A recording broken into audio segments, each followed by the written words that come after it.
आप सभी का खैर मकदम है आपके अपने official YouTube channel chalk and duster academy में एक बार फिर से। और आज आप लोगों के लिए जैसा कि बखूबी मालूम है कि पोस्ट कोड 809/24 का जो है वो ई डोजियर आ गया है। इसके साथ साथ 810/24 का भी जो है वो क्या आ गया है, आपका पोस्ट कोड आ गया है, जिसमें टीजीटी उर्दू और टीजीटी पंजाबी सब्जेक्ट जो है वो शामिल थे। जिन बच्चों का ई डोजियर आया है, चाहे वो टीजीटी उर्दू हो चाहे वो टीजीटी पंजाबी हो, सभी को जो है वो चौक एंड डस्टर एकेडमी की तरफ से बहुत बहुत मुबारकबाद। और जो रिज़ल्ट आने के बाद सबसे ज़्यादा क्वेरीज़ आ रही है वो 2 से 3 सवालों की आ रही है। सबसे पहले ही आ रही है कि सर एनसीटी सर्टिफिकेट कैसे बनेगा। तो अभी आपके पास 4 दिन का वक्त है। आपसे मुअत्तबाना दरख्वास्त है, हम्बल रिक्वेस्ट है कि प्लीज़ इसके बारे में मत पूछिएगा अभी। मैं जल्दी उसके पे जो है वो आपको एक वीडियो प्रोवाइड करा दूँगा बना के। दूसरा आ रहा है सर ई डोजियर कॉल जो है वो कब से जो है वो हमारा शुरू होगा और उसके क्या क्या डॉक्यूमेंट्स होंगे। तो कल इंशाल्लाह इस पे एक टॉपिक बना दी जाएगी कि ई डोजियर के लिए कौन कौन से डॉक्यूमेंट्स हैं। और इसके बाद जो सबसे ज़्यादा परेशान है और वो है फ़ाइनल कट ऑफ क्या रहेगी, क्योंकि काफ़ी सारे बच्चों को जो है वो थोड़ा सा इसमें क्या हो रहा है, डाउट हो रहा है कि ये फ़ाइनल कट ऑफ है या नहीं जो आज है ये।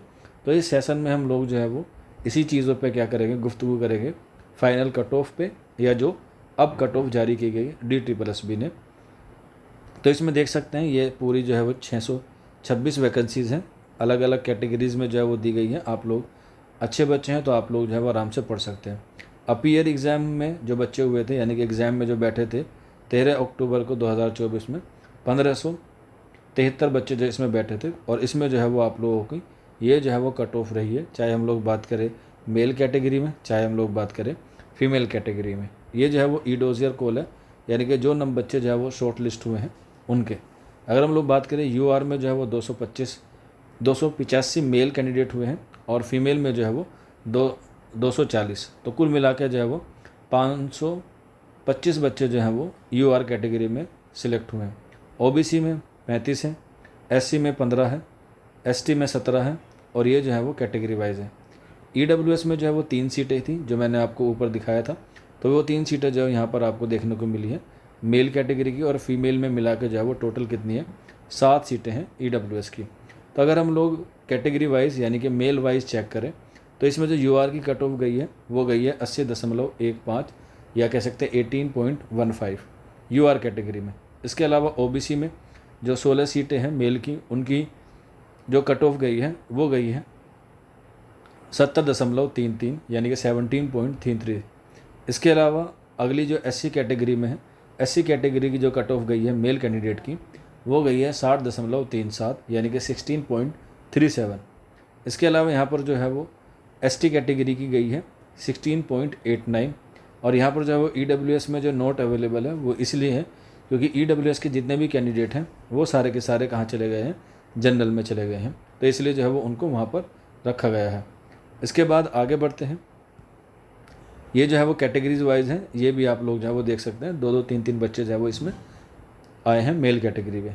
इसके बाद फीमेल कैटेगरी जनरल की और मेल की जो है वो दोनों की सेम है, फीमेल और मेल की जो है वो जनरल कैटेगरी में 80.15।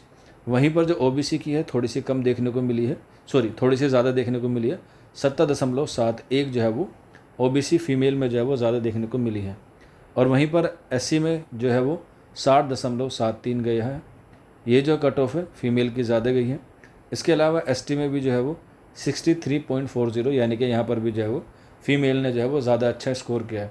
तो ओवरऑल देखा जाए तो यहाँ पर जो है वो फीमेल की सीटें जो हैं इस बार जो है वो कम खाली रहने वाली, क्योंकि पिछली बार जो है वो बहुत ज़्यादा खाली रह गई थी, लेकिन इस बार जो है वो फीमेल का स्कोर जो है अगर ओवरऑल देखा जाए कट ऑफ के एतबार से तो ज़्यादा है।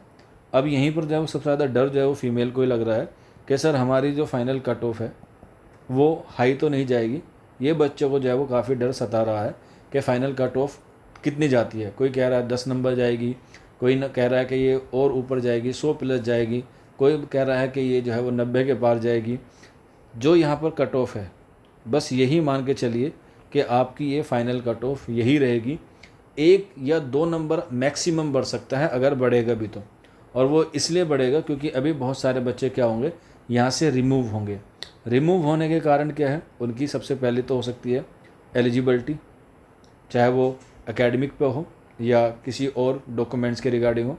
इसके अलावा CTET पे काफ़ी सारे बच्चों का CTET 82 पे होता है, लेकिन वो जनरल में क्वालिफाइंग कर जाते हैं, तो वहाँ पर जो है वो ये एलिजिबल नहीं रहेंगे। इसके साथ साथ बहुत सारे बच्चे जो है वो सिंगल सब्जेक्ट से जो है वो क्या कर लेते हैं, BA कर लेते हैं, उनको भी जो है वहाँ से बाहर निकाल दिया जाएगा।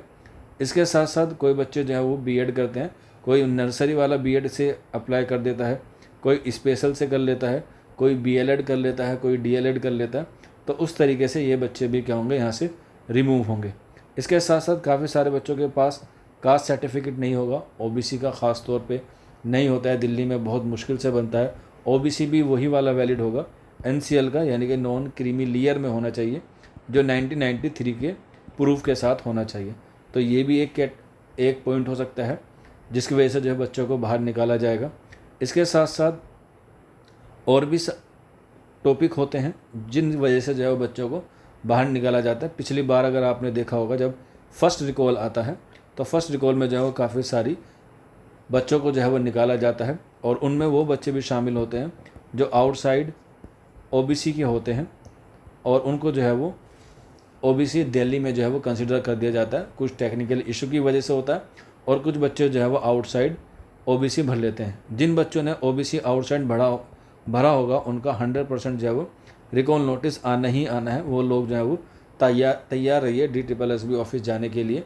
जिन बच्चों ने आउटसाइड OBC भरा है वो दिल्ली के DSSB ऑफिस जाएंगे, और वहाँ पर जो है वो आपको एप्लीकेशन देनी होगी, और आपका जो है मामला सुलझ जाएगा। घबराने की ज़रूरत नहीं है। आपका जो नोटिफिकेशन जो आया है, जो E-डोजर की कॉल आई है, वो आप लोग जो है यहाँ पर देख सकते हैं। उसकी जो है डेट मेंशन की गई है, यहाँ पर ये जो हाईलाइट की गई है। आपको जो है वो तकरीबन 15 दिन का वक्त मिलेगा। 24 तारीख से लेके 8 अगस्त तक जो है वो आप लोग E-डोजर अपलोड कर सकते हैं। E-डोजर में क्या क्या डॉक्यूमेंट्स चाहिए वो आपको चौक इंडस्ट्रियल अकेडमी पर मिल जाएगा। आप लोग जो है वो ग्रुप से जुड़ सकते हैं। ये नंबर 9045220432, आप इस नंबर से जुड़ेंगे तो इंशाल्लाह आपको 100% कामयाबी मिलेगी, और आपको 100% जो है वो गाइडेंस प्रोवाइड कराई जाएगी चौक इंडस्ट्रियल अकेडमी की तरफ से। आपका फॉर्म भरते वक्त कोई गलती हो गई हो, उसका क्या फॉर्मेट होगा, आपका एडमिट कार्ड खो गया हो, यानी कि उसकी FIR कैसे करनी है, वो भी आपको मैं दूंगा। यानी कि A से लेकर Z तक आपको सारी इन्फॉर्मेशन जो है वो चौक इंडस्ट्रियल अकेडमी पर मिलेगी। आप लोग जो है वो चौक इंडस्ट्रियल अकेडमी पर बने रहिएगा, और जो नंबर मैंने दिया है उस पर भी जो है वो आप लोग रब्ता कर सकते हैं।